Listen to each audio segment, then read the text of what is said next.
Assalamualaikum warahmatullahi wabarakatuh. Perkenalkan, nama saya Celia Fauzi. Saya mahasiswi Fakultas Farmasi Universitas Perintis Indonesia dengan nomor NIM 1804020. Di sini saya ingin menjelaskan tentang penggolongan obat dari mata kuliah pengantar ilmu farmasi yang dibimbing oleh Bapak Apoteker Yahdian Rasyadi M.Farm. Baiklah, langsung saja kita masuk ke materi. Sebelum kita mengenal penggolongan obat, kita harus tahu dulu apa itu obat. Jadi, obat adalah suatu bahan atau bahan-bahan yang dimaksudkan untuk dipergunakan dalam menetapkan diagnosa, mencegah, mengurangi, menghilangkan, menyembuhkan penyakit atau gejala penyakit, luka atau kelainan badania dan rohania pada manusia atau hewan, termasuk memperelok tubuh atau bagian tubuh manusia. Sesuai Permenkes nomor 917/Menkes/per/10/1993 tentang wajib daftar obat. Jadi pada pasal 1 bagian 3 bahwa yang dimaksud dengan golongan obat adalah penggolongan yang dimaksud untuk meningkatkan keamanan dan ketetapan penggunaan serta pengamanan distribusi yang terdiri dari obat bebas terbatas, obat wajib apotik, obat keras, psikotropika, dan narkotika. Baiklah, kita masuk ke penggolongan obat yang pertama, yaitu obat bebas. Obat bebas dapat dibeli bebas tanpa resep dokter dan dapat dibeli di apotik dan toko obat berizin untuk mengatasi problem ringan yang bersifat non-spesifik. Contohnya Oralit, beberapa analgetik atau painkiller, obat penghilang rasa nyeri, dan beberapa antipiretik atau obat penurun panas seperti paracetamol, ibuprofen, aspirin, dan beberapa suplemen vitamin dan mineral seperti vitamin C dan vitamin B kompleks, antasida, minyak kayu putih, OBH, obat gosok, obat luka-luka, dan lain-lain. Untuk mengetahui bahwa obat itu termasuk obat bebas, ada penandaan pada kemasan obat. Dapat dilihat gambar di samping, yaitu lingkaran hijau dengan garis tepi berwarna hitam. Obat bebas ini relatif paling aman, boleh digunakan untuk menangani penyakit-penyakit simptomatis ringan yang banyak diderita masyarakat luas, yang penanganannya dapat dilakukan sendiri oleh penderita. Obat ini telah digunakan dalam pengobatan secara ilmiah atau modern dan terbukti tidak memiliki resiko bahaya yang mengkhawatirkan. Baiklah, kita masuk ke penggolongan obat yang kedua, yaitu obat bebas terbatas, yaitu obat keras yang dapat dibeli tanpa resep dokter, namun penggunaannya harus memperhatikan informasi obat pada kemasan yang disertai tanda peringatan 1 hingga peringatan 6. Obat ini hanya dapat dibeli di apotik atau toko obat berizin. Contoh obat bebas terbatas yaitu obat flu kombinasi atau tablet, antihistamin atau CTM, difenhidramin, dimenhidrinat, bromheksin, obat tetes mata untuk iritasi ringan, dan lain-lain. Untuk mengetahui suatu obat itu adalah obat bebas terbatas, kita dapat melihat penandaan pada kemasan, seperti logo di samping, yaitu lingkaran biru dengan garis tepi berwarna hitam. SK Menkes nomor 2380/A/SK/6/1983 tentang tanda khusus obat bebas dan obat bebas terbatas, dan sesuai dengan SK Menkes RI nomor 6380/Dirjen/SK/1969 pada kemasan obat bebas terbatas harus tertera peringatan yang berupa kotak kecil berukuran 5x2 cm berdasar warna hitam atau kotak putih bergaris tepi hitam. Dapat dilihat sendiri di sini ada tanda peringatan pada obat bebas terbatas, peringatan nomor 1 hingga peringatan nomor 6. Jadi di peringatan pertama yaitu ada awas obat keras, bacalah aturan memakainya. Biasanya ini ada di tablet Decolgen, Neozep, Paramex, dan obat-obat lainnya. Dan peringatan kedua yaitu awas obat keras hanya untuk kumur, jangan ditelan. Ini seperti obat kumur Listerin dan betadin, hanya untuk dikumur, tidak ditelan. Dan peringatan ketiga yaitu awas obat keras hanya untuk bagian luar badan. Contohnya seperti Kalpanak, betadine solution. Dan peringatan keempat yaitu awas obat keras hanya untuk dibakar. Contohnya rokok anti asma. Dan yang kelima itu awas obat keras tidak boleh ditelan. Contohnya Rivanol kompres. Dan yang terakhir yaitu peringatan keenam, awas obat keras, obat wasir, jangan ditelan. Contohnya Anusol suppositoria. Baiklah, kita masuk ke penggolongan obat yang ketiga yaitu obat keras. Obat keras ini termasuk juga obat psikotropika, terdaftar obat yang berbahaya. Untuk memperolehnya harus dengan resep dokter dan dapat dibeli di apotek atau rumah sakit. Namun, ada obat keras yang bisa dibeli di apotek tanpa resep dokter yang diserahkan oleh apoteker, disebut juga dengan obat wajib apotek. Contoh obat keras yaitu semua obat dalam bentuk injeksi, adrenalin, infus asering, antibiotik seperti amoxicillin, tetracycline, obat jantung, obat mengandung hormon, obat diabetes, obat penenang, asam mefenamat, dan semua obat baru dan lain-lain. Untuk mengetahui obat itu adalah obat keras, ada penandaan pada kemasan, dapat kita lihat logo di samping yaitu lingkaran merah dengan garis tepi berwarna hitam dan huruf K di tengah yang menyentuh garis tepi. Psikotropika termasuk di dalam obat keras, namun psikotropika digolongkan tersendiri dari obat keras lainnya. Psikotropika diatur dalam Undang-Undang Nomor 5 Tahun 1997.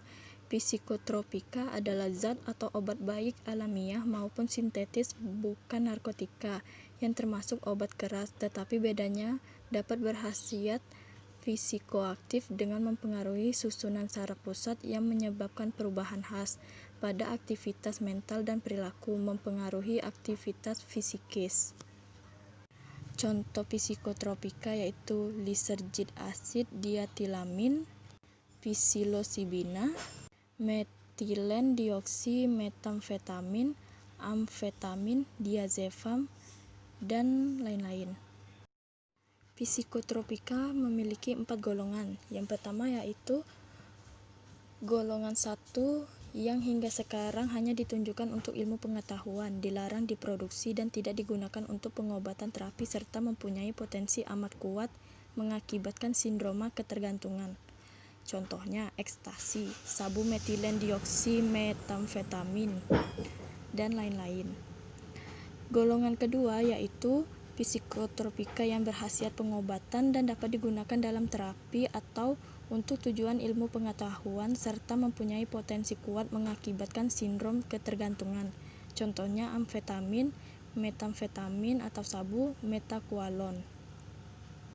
Yang ketiga yaitu dapat berkhasiat pengobatan dan banyak digunakan dalam terapi dan tujuan ilmu pengetahuan serta mempunyai potensi sedang mengakibatkan sindrom ketergantungan. Contohnya flunitrazepam, bentobarbital, amobarbital, fenobarbital, flunitrazepam, pentazocine. Golongan yang keempat yaitu merupakan psikotropika yang berkhasiat pengobatan dan sangat luas digunakan dalam terapi untuk tujuan ilmu pengetahuan serta mempunyai potensi ringan mengakibatkan sindrom ketergantungan. Contohnya aprazolam, diazepam, clobazam, clorazepam, bomazepam, dan lain-lain.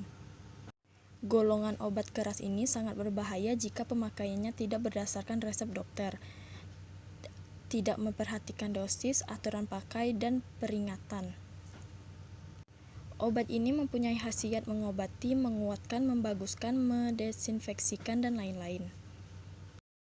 Baiklah, kita masuk ke penggolongan obat yang keempat yaitu narkotika. Secara awam, obat narkotika disebut sebagai obat bius. Hal ini karena dalam bidang kedokteran, obat-obat narkotika umum digunakan sebagai anestesi atau obat bius, dan analgetik atau obat penghilang rasa nyeri. Seperti halnya psikotropika, obat narkotika sangat ketat dalam pengawasan mulai dari pembuatannya, pengemasan, distribusi, sampai penggunaannya. Jadi narkotika ini termasuk daftar O atau opium atau opiate. Hanya boleh diperjualbelikan di apotek atau rumah sakit dengan resep dokter, dengan menunjukkan resep asli, dan resep ini tidak dapat dikopi. Contoh narkotika ini seperti tanaman Papaver somniferum atau opium, erythrocylon coca, dan tanaman cannabis sativa atau ganja, heroin, kokain, morfin, kodein, doferi, kodipron. Jadi narkotika ini dia merupakan kelompok obat paling berbahaya karena dapat menimbulkan adiksi atau ketagihan atau ketergantungan. Dan toleransinya obat ini dapat diperoleh dengan resep dokter, dan apotek wajib melaporkan jumlah dan macamnya karena berbahaya dalam peredaran, produksi, dan pemakaiannya. Dalam pemakaiannya itu narkotika diawasi secara ketat. Untuk mengetahui obat itu adalah obat narkotika, dapat kita lihat logo di samping. Di logo itu biasanya tertera di penandaan pada kemasan, palang berwarna merah di dalam lingkaran bergaris tepi merah. Narkotika ini dibagi menjadi 3 golongan. Golongan pertama yaitu narkotika yang hanya digunakan untuk kepentingan penelitian, pengembangan ilmu pengetahuan dan teknologi, reagensia, diagnostik, dan reagensia laboratorium, serta dilarang diproduksi atau tidak digunakan untuk pengobatan atau dalam terapi, mempunyai potensi sangat tinggi mengakibatkan ketergantungan. Contohnya tanaman Papaver somniferum atau opium, dan tanaman cannabis sativa atau ganja. Golongan 2 dan 3 ini dapat digunakan untuk pengobatan asalkan sudah memiliki izin edar atau nomor registrasi. Contohnya morfin, petidin, kodein, doferi, dan kodipron. Jadi golongan 2 ini narkotika yang berkhasiat pengobatan, digunakan sebagai pilihan terakhir, dan dapat digunakan dalam terapi atau tujuan pengembangan ilmu pengetahuan. Potensinya tinggi mengakibatkan ketergantungan. Contoh fentanil, morfin, petidin, metadon. Golongan yang ketiga yaitu narkotika yang berkhasiat pengobatan dan banyak digunakan dalam terapi. Tujuan pengembangan ilmu pengetahuan, potensinya sangat ringan mengakibatkan ketergantungan. Contohnya kodein. Baiklah, kita masuk ke penggolongan obat lainnya seperti obat wajib apotik. Jadi seperti yang sebelumnya saya jelaskan dari obat keras tadi, ada obat keras yang dapat dibeli tanpa resep dokter, yang disebut dengan obat wajib apotik. Jadi OA ini dapat diberikan oleh apoteker pengelola apotik kepada pasien. Sampai saat ini sudah ada 3 daftar obat yang diperbolehkan diserahkan tanpa resep dokter. Peraturan mengenai daftar obat wajib apotek ini tercantum dalam yang pertama yaitu Keputusan Menteri Kesehatan Nomor 347 Menkes SK 7 1990 tentang obat wajib apotik yang berisi daftar obat wajib apotik nomor 1. Dan yang kedua yaitu Keputusan Menteri Kesehatan Nomor 924 Menkes per 10 1993 tentang daftar obat wajib apotik nomor 2. Dan yang ketiga yaitu Keputusan Menteri Kesehatan Nomor 1176 Menkes SK 10 1999 tentang daftar obat wajib apotik nomor 3. Dalam peraturan ini disebutkan bahwa untuk meningkatkan kemampuan masyarakat dalam menolong dirinya sendiri guna mengatasi masalah kesehatan, dirasa perlu ditunjang dengan sarana yang dapat meningkatkan pengobatan sendiri secara tepat, aman, dan rasional. Peningkatan pengobatan sendiri secara tepat aman dan rasional dapat dicapai melalui peningkatan penyediaan obat yang dibutuhkan, disertai dengan informasi yang tepat sehingga menjamin penggunaan yang tepat dari obat tersebut. Oleh karena itu, peran apoteker di apotik dalam melayani komunikasi, informasi, dan edukasi, serta pelayanan obat kepada masyarakat perlu ditingkatkan dalam rangka peningkatan pengobatan sendiri. Lalu, walaupun apoteker pengelola apotik boleh memberikan obat keras, namun ada persyaratan yang harus dilakukan dalam penyerahan OA.